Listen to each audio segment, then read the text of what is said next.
தேர்தல் ஆணையத்தின் ஆணைக்கிணங்க நேற்றைய தினம் கொளத்தூர் தொகுதியில் 2 வாக்குச்சாவடிகளில் இருக்கும் பேலட் யூனிட், கண்ட்ரோல் யூனிட் மற்றும் விவிபேட்டோட சரிபார்க்குதல் EVM checking and verification process நடைபெற்றது. முழுமையாக அதோட பார்ட் 1ல் ஆல்ரெடி போல்டு ஓட்ஸ் சரிபார்க்கப்பட்டு கேண்டிடேட்டோட சீஃப் ஏஜென்ட்டுக்கு சரிபார்க்கப்பட்டு காமிச்சிட்டாங்க.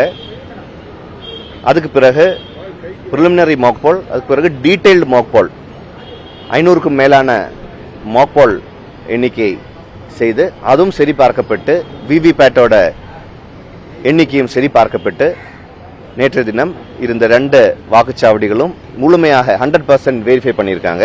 இவிஎம்மோட வெராசிட்டி, ஒத்தென்டிசிட்டி செக் பண்ற ப்ராசஸ் தான் இது.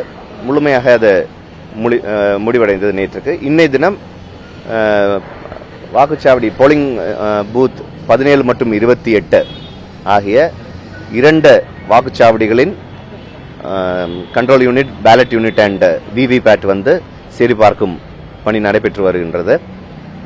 இதுவும் போல்டு ஓட் முதல்ல காமிக்கும் பொழுது 100% சரியாக இருக்கின்றது. மாக் போல் நடைபெற்று வருகிறது. மாக் போல், பிரிலிமினரி மாக் போல்ல போட்ட வாக்குகள் எண்ணிக்கையை சரிபார்க்கும்போது அது 100% கரெக்டாக இருக்கிறது. இந்த ப்ராசஸ் உச்சநீதிமன்றம் கொடுத்த ஆணைக்கிணங்க தேர்தல் ஆணையம் ஒரு விரிவான வழிகாட்டுதல், ஒரு எஸ்ஓபி கொடுத்திருக்காங்க. எந்த டவுட்டும் போலிங் மெஷின் மேலே இருக்கக்கூடாது என்பதை எடுத்து காட்டுவதற்கும், அதோட வெளிப்படைத்தன்மையை எடுத்து காட்டுவதற்கும், நம்பிக்கைத்தன்மையை உருவாக்குறதுக்கும் தான் இந்த ப்ராசஸ். நேற்றைய தினம் அது சக்சஸ்ஃபுல்லாக எடுத்து காட்டியிருக்காங்க. இன்றைய தினமும் அது தொடர்ந்து நடைபெற்று வருகிறது. இது இன்னும் 5 நாள்கள், நாளையிலிருந்து இன்னும் 5 நாள்கள் இது நடைபெறும். ஏன்னா 14 போலிங் ஸ்டேஷனில் இருக்கிற ballot unit, control unit and VVPAT cover பண்ண வேண்டியதாக உள்ளது. இந்த ப்ராசஸ் நடைபெறும்போது பிற கட்சியினர்கள், பிற கேண்டிடேட்டோட ஏஜென்ட்ஸும் அவங்களும் இங்கே அவைலபிளா இருக்காங்க. அவங்களோடையும் பிரசன்ஸ்ல தான் இது நடைபெற்று வருகிறது. எந்த ஃபால்ட்டும் இல்லை, 100% கரெக்டா இருக்கு.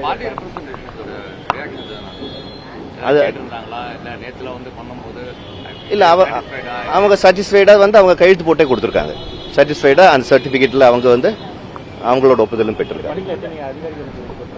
இந்த பணிகளில் அந்த ரிட்டர்னிங் ஆபீசரோட சார்பாக கிட்டத்தட்ட 15 பணியாளர்கள் ரிட்டர்னிங் ஆபீசர் சார்பாக இருக்கு. டிஸ்ட்ரிக்ட் எலெக்ஷன் ஆபீசர் சார்பாக 10 பணியாளர்கள் நாங்களும் நியமனம் செஞ்சிருக்கோம். அது தவிர போலீஸ்ல அதிகமான பாதுகாப்பு, இது கவுண்டிங் மாதிரி ஒரு ப்ராசஸ், கவுண்டிங்ல இருந்தா கூடயும் இவிஎம் மெஷின்ஸ் டீல் பண்ற ப்ராசஸ் இருக்கனால போலீஸோட அதிகமான ஒரு பாதுகாப்பு கொடுத்திருக்காங்க. அதே போல ஒர்க்கர்ஸ், இந்த இவிஎம் மொபிலைஸ் பண்றதுக்கு 4 மாடி இருக்கு, அதுல எடுத்துட்டு வராங்க. அதோட ஒர்க்கர்ஸ் ஒரு 20 பேர் ஒர்க்கர்ஸ் ஈடுபடுத்துறாங்க.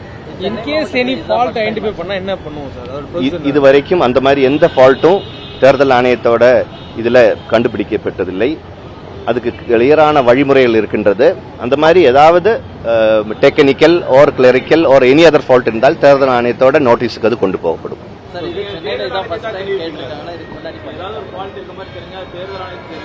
தேர்தல் ஆணையத்துக்கு அது எடுத்து சொல்லுவோம். ஆமா, இது வரைக்கும் எந்த ஃபால்ட்டும் வந்ததில்லை. இது மல்டிபிள் லெவல்ஸ்ல செக் பண்ணியிருக்காங்க. நேற்றைய தினம் 100% சரி பார்த்திருக்காங்க. அதுக்கான டீடைல்டு கைட்லைன்ஸும் ஆல்ரெடி உண்டு. நன்றி, தேங்க்யூ.